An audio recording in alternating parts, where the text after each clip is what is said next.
के लिए आपका बहुत बहुत आभार।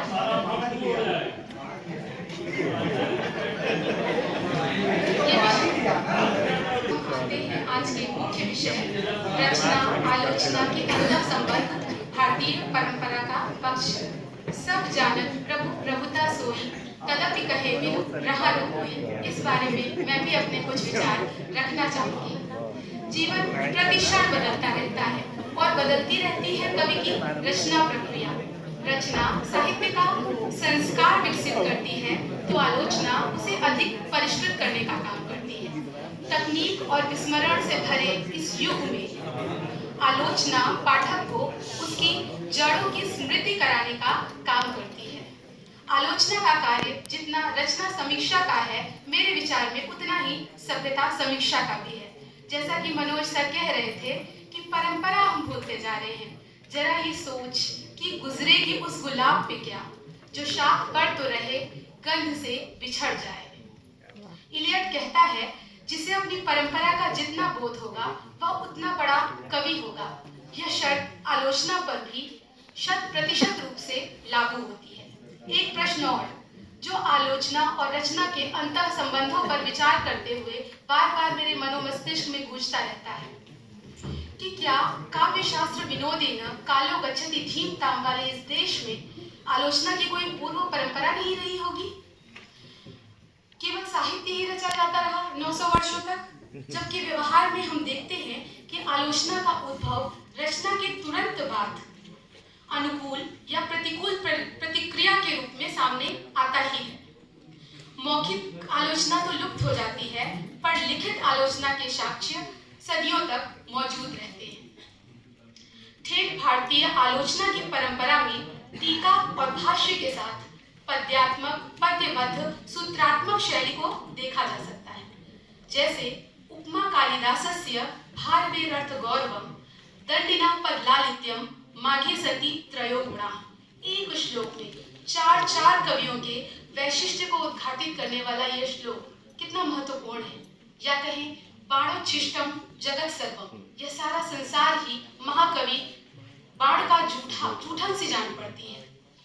इस तर्ज पर सिर्फ संस्कृत में आलोचनाएं नहीं हुई, हिंदी में भी कुछ लोगों ने प्रयास किया। जैसे सूर सूर तुलसी ससी उडगन केशव दास अब के कवि खद्योत्सम जह तह करत प्रकाश, या और कवि जड़िया नंददास गढ़िया। ये कोई आलोचक ही कह सकता है। भारत में गद्य का आविर्भाव भले ही बाद में हुआ हो, पर मित्रों आलोचनात्मक विवेक का यहाँ अभाव था, इस बात से मैं कतई सहमत नहीं। जरा सोचिए, कालिदास के वाङ्मय को समझाने के लिए मल्लिनाथ ने कितना श्रम किया। उनका सिद्धांत था ना मूलम लिख्यते किंचित नानुपेक्षित मुच्यते। मैं ऐसी कोई बात नहीं लिखूंगा जो निराधार या अनावश्यक हो। यह आलोचना का भी सूत्र वाक्य होना चाहिए।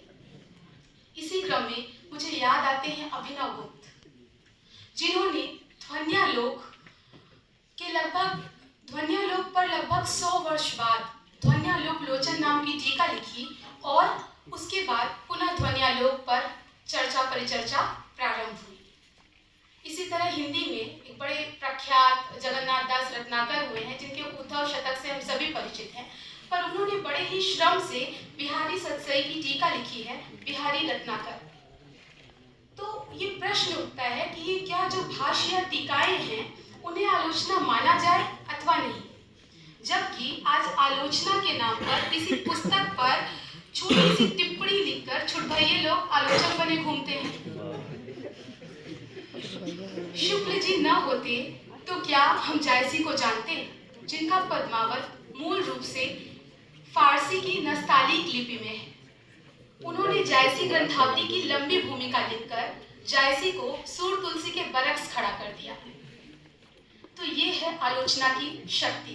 खैर, अधिक विषयांतर में न जाते हुए मैं इस चर्चा परिचर्चा के केंद्र बिंदु और सही मायने में साहित्य मनीषी हमारे आज के सारस्वत अतिथि प्रोफेसर राधा वल्लभ त्रिपाठी को पहले मैं सर का संक्षिप्त परिचय देना चाहूंगी, जबकि सर किसी परिचय के मोहताज नहीं है, लेकिन संस्कृत साहित्य को आधुनिक संस्कार देने वाले प्रखर विद्वान, लेखक, कवि, आलोचक, कथाकार, नाटककार, अनुवादक, कुल मिलाकर इतनी बहुमुखी प्रतिभा के धनी।